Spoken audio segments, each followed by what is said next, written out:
Yo l'équipe, je vous ai laissé un message dans l'onglet communauté où je vous demandais si vous serez prêt à vous mettre dans une relation avec une personne pendant 3 ans sans avoir de relation sexuelle.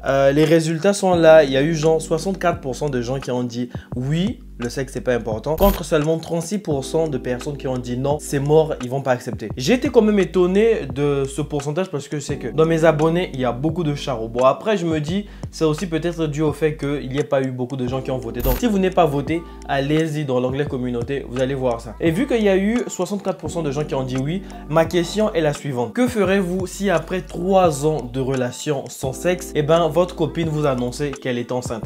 Tout en sachant que vous lui faites confiance, vous savez qu'elle n'a pas de relation sexuelle avec nulle autre personne que vous. Dites-moi dans l'espace commentaire quelle serait votre réaction face à ce dilemme.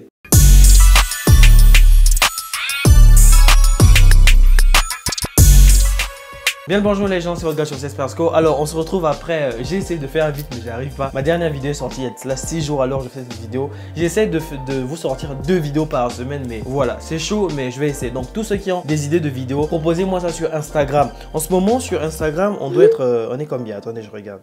Sur Instagram, on est 11 300. Donc les gars, essayons de monter au moins à 12 000. 12 000 abonnés, après je vous casse plus les couilles. Donc voilà, venez sur Insta, proposez-moi des idées de vidéos. Comme ça, je vais essayer de vous sortir 2 vidéos dans la semaine. Je sais que ça va être chaud, mais bon, je vais essayer de faire ça. Alors aujourd'hui, on va parler de 2 histoires que j'ai trouvées en faisant mes recherches sur la vidéo, sur comment on les appelle, les esprits qui vous prennent votre sperme pendant que vous dormez, là, comment on les appelle, les incubes et les succubes. Si vous n'avez pas vu la vidéo, ça va apparaître quelque part en haut là, n'hésitez pas, allez-y voir ça. Pour cette vidéo, on va faire un petit jeu. Pour ceux qui ne sont pas encore abonnés à ma chaîne, abonnez-vous et mettez dans l'espace commentaire le chiffre qui apparaît juste après votre abonnement. Et pour tous ceux qui sont déjà abonnés à ma chaîne, vous likez et vous me mettez dans l'espace commentaire le nombre d'abonnés qui est apparu après votre abonnement. Je pense que je me suis fait comprendre. On va passer à la vidéo. Tu sais comment ça se passe, il y aura le générique, c'est le temps pour toi de faire ta petite vie. Let's go, générique.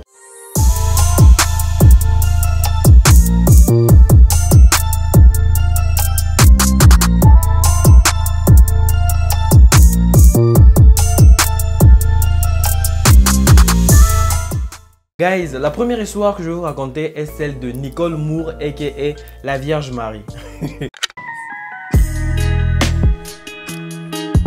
Au moment des faits, Nicole a seulement 20 ans et travaille comme enseignante suppléante à Portsmouth. Un jour, pendant que Nicole est en train de travailler, elle est surprise par de violentes brûlures d'estomac et d'autres symptômes révélateurs. Elle se confie à sa collègue et au vu de ces symptômes-là, sa collègue évoque un truc. Elle dit que Nicole est peut-être enceinte. Pour Nicole, c'est tout bonnement impossible parce qu'elle n'a jamais eu de relation sexuelle. Mais vu que sa collègue insiste, elle décide de lui faire plaisir en passant un test. Donc, elle achète son test de grossesse et là, surprise, Nicole est enceinte. Nicole est déboussolée et décide d'expliquer ce qui est en train de se passer à son mec. Son mec la comprend parce qu'il la connaît très bien, il sait qu'elle n'est pas allée voir ailleurs. Nicole décide néanmoins d'en savoir un peu plus en se rendant à l'hôpital. Nicole arrive à l'hôpital, elle explique au médecin et les médecins lui rigolent au nez parce que c'est tout bonnement impossible qu'elle soit tombée enceinte sans avoir eu...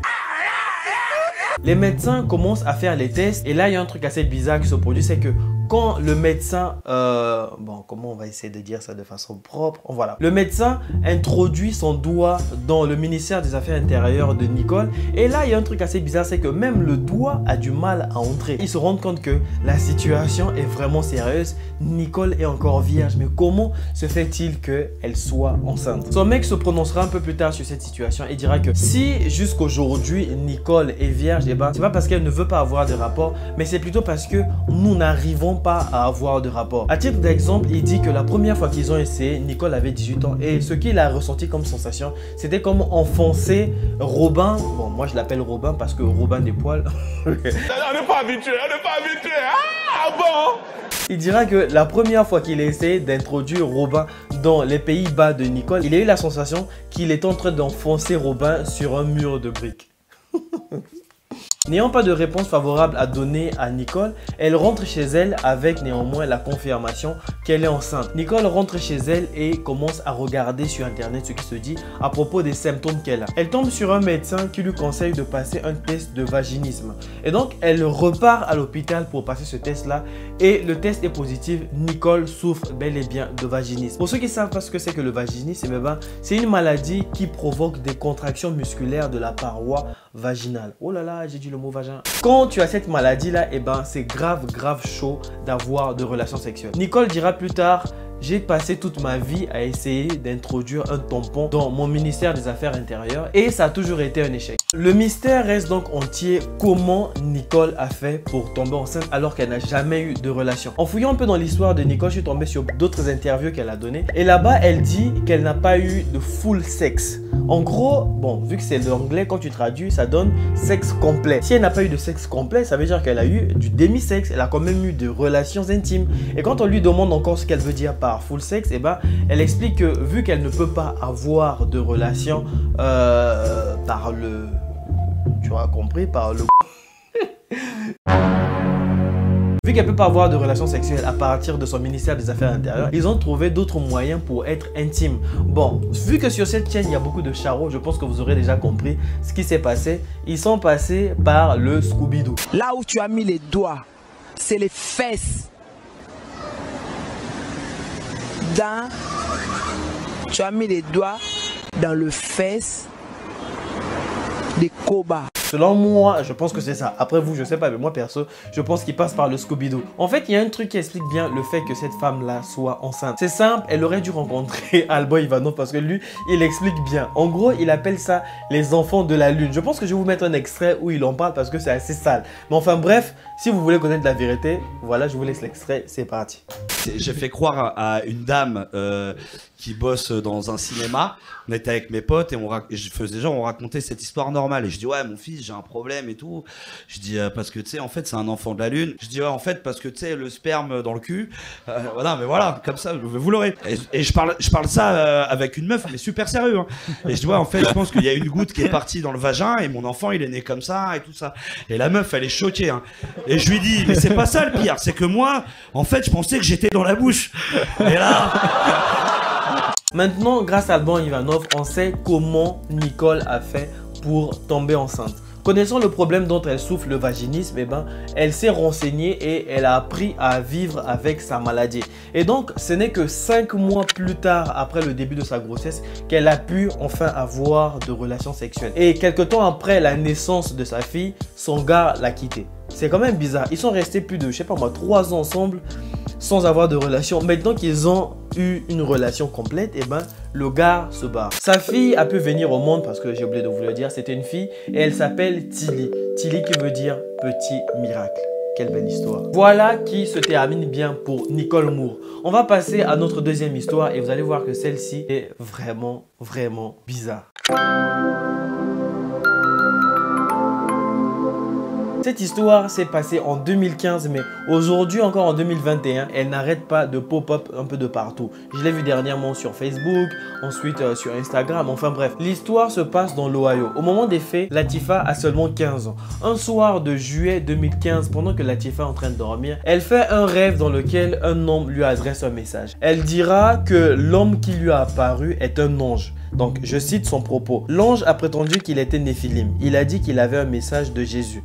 Il a dit que j'allais être enceinte et que je donnerais naissance à un fils, le fils de Jésus. Latifah vient d'une famille chrétienne. Après avoir expliqué cette histoire et ce rêve à ses parents, ils l'ont cru et l'ont soutenu. Alors, que nous dit la Bible au sujet des Néphilim? Parce qu'il y a beaucoup qui ne savent pas qui sont les Néphilim.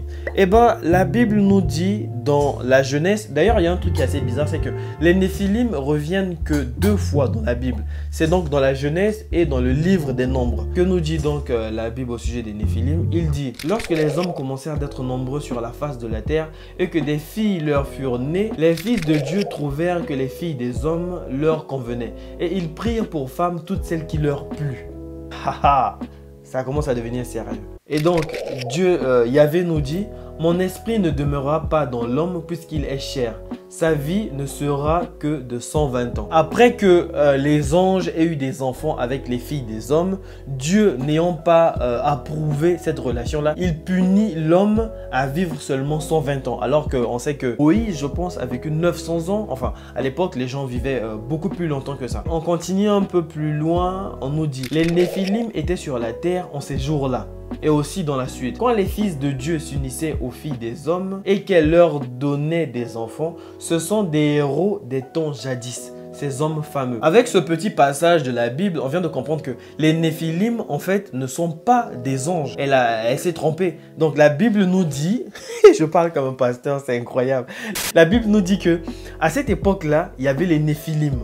Mais c'est aussi à cette même époque que les anges ont eu des relations avec des femmes. Donc les Néphilim ne sont pas des anges. Donc je comprends pas comment ça se fait qu'elle ait pu avoir une vision où un Néphilim s'adresse à elle. Alors que les Néphilim, en fait, quand tu traduis ce mot, ça donne juste géant. Les Néphilim sont juste des géants. C'est comme si aujourd'hui, je sais pas moi, votre copine vous disait j'ai fait un rêve où Shrek m'a apparu et il m'a dit que Jésus reviendra bientôt. Ça n'a aucun sens. Si Jésus a envie de s'adresser à toi, eh ben, il va peut-être passer par un ange, je sais pas, par Gabriel, par je sais pas quel autre ange. Il viendra pas te parler via Shrek. Il y a beaucoup de gens qui se trompent avec ce truc-là. Ils pensent que les Néphilim sont nés de la relation entre les anges et les humains, alors que pas du tout. Ceux qui sont nés de la relation entre les anges et les humains, ce sont les Giborim. C'est autre chose. En ce qui concerne la grossesse de Latifa, on a posé des questions à son gynécologue et ce gynécologue a dit, attendez, je vais vous lire ce qu'a dit le gynécologue. Il s'appelle Dr Williams Murphy. Il dit, sa grossesse semble normale. Ses affirmations de grossesse vierge sont techniquement vraies, mais cela ne veut pas dire qu'il y a eu intervention divine. Je peux vous dire que c'est un garçon, mais il n'y a aucun moyen pour moi de déterminer si c'est le fils de Jésus jusqu'à sa naissance. Si elle demande un test ADN, à ce moment-là, alors, nous pourrons dire qui est le père. On sait maintenant, grâce au docteur Murphy, que Latifa est réellement vierge et qu'elle est réellement enceinte. En ce qui concerne le bébé, il va bien, mais si on veut savoir qui est le père, il faudra attendre la naissance. À partir de là, je me suis dit, ok, il n'y a pas de souci. Je vais essayer de regarder avec la suite pour savoir, enfin, qui est le père de cet enfant-là. Eh ben, pas de bol, l'histoire s'arrête là. No, God! No, God, please, no! No! No! Je suis dégoûté. J'ai fouillé qui est le docteur William, comment il s'appelle, Murphy. Et ben, j'ai pas trouvé d'infos sur lui. J'ai fouillé la suite, qui est donc cette fille, Latifa. Et comment ça s'est terminé cette histoire là? J'ai regardé sur YouTube, j'ai regardé partout. Et ben il n'y a rien, il y a juste ce petit bout là. Je comprends pas. Est-ce que cette histoire est fausse? Est-ce que c'est des gens qui essaient de faire un buzz? Ils ont publié ça comme ça. Mais voilà, je comprends pas. Personne n'a enquêté dessus, c'est assez bizarre alors que l'histoire a quand même fait beaucoup de bruit. En 2021, les gens continuent de parler de cette histoire et tout. Enfin bref, dites-moi ce que vous pensez de ces deux histoires sur lesquelles je suis tombé. On se dit à de prochaines vidéos, prenez soin de vous, c'était votre gars sur FCS Persco. Abonnez-vous, mettez les pouces bleus, je vous attends sur Instagram. Je pense que je vais lancer le débat là-bas. Venez massivement sur Instagram. On se dit donc à de prochaines vidéos. C'était votre gars sur FCS Persco, j'allais oublier. Bye bye. Bye.